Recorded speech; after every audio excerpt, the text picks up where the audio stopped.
Hi BookTube. I'm here today to kind of explain the absence of a video. For the past few years I have gone through like my reading tracker, my spreadsheet, and I'm not going to this year. I will put a link to the one I made last year. It's got like formulas and everything in it. I was really proud of how it ended up.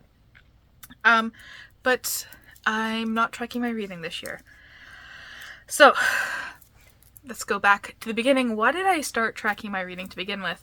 To be completely honest, it's because I saw other people doing it and I was like, that seems like a good idea. I wanted to keep track of my reading goals in a better way, see how many books I was reading and what I was reading, and keep a list of it. I wanted to like crunch the numbers and see where I could improve my reading.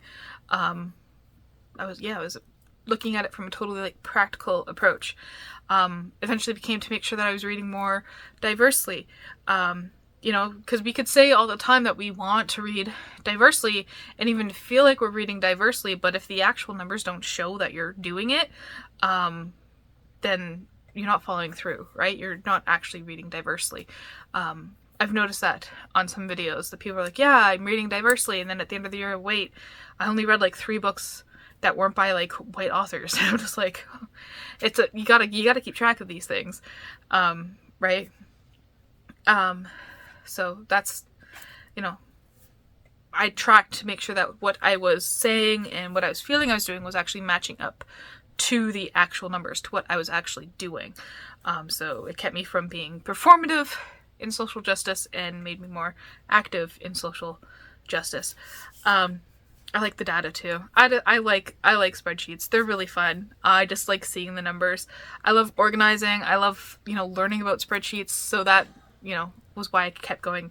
And I tracked so much data, and every year I tried to improve on my spreadsheets, and get more numbers and interesting data and stuff like that. But somehow I stopped in 2024, in May. I stopped keeping track of books. I hit a pretty big reading slump, and it was discouraging to keep going back to that spreadsheet and not having anything to put into it, and seeing it empty. Because it felt like I was reading a lot. But I wasn't finishing books, and I'd only put them in the spreadsheet once I was finished them. So that was very discouraging. I talk about it, this big slump that I hit last year. And then I fell out of practice once I did kind of pick up a bit more, because I'd been logging my reading in some way or another, not fully on spreadsheets, sometimes just written down, or sometimes just in a notebook, a notepad on the computer. So I've been logging it one way or another since I started BookTube. And yeah, I just fell out of practice this year. When I was finishing books, I was like, I'll do it later, and then just didn't get around to it. So I'm not going to continue in 2025 because I want to take the pressure off. The numbers were determining my reading as opposed to the joy of reading. And I want to return to the joy of reading without that pressure. I feel like I've established good habits in regards to reading diversely, that I found that in 2024 that I didn't even really have to try and go out of my way to find books, that it was just something that I naturally fell into, and I feel like I'm going to continue that. I know the numbers might not make sense, and I feel free to call me out if you notice that in my like TBRs and my wrap-ups, the numbers just aren't there and you think I should be reading more diversely. I think the pressure also of reading a certain amount of books was getting to me, and making sure that I hit all my percentages, because a lot of my goals, especially last year, were percentage based. So that was causing some stress, on top of other things that were causing me to go into a slump. It's like, I felt like when like you're doing the dishes, you're about to do the dishes, and someone says, do the dishes, and all of a sudden you're just like, I don't want to do the dishes anymore. Like, I was going to do them, but then you told me to do them, so now I don't want to do them anymore. That's what the spreadsheet was feeling like to me. I don't want reading to be a chore. I want it to be something I enjoy, a hobby.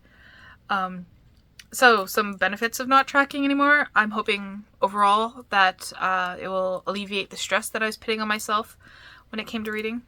Basically, that's the only thing that I am looking for here. I am going to miss the charts, the numbers, the wrap up at the end of the year with all the numbers, the charts and everything. And I'm going to have to rely on my feelings to make sure that I am reading as diversely as I want instead of the numbers. And as I said before, like, call me out if you feel like I'm just reading too many white Western authors. And will I ever go back to tracking? I don't know.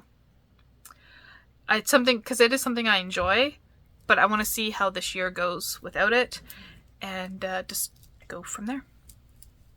So let me know, do you keep track of your reading, and why or why not? Thank you for watching.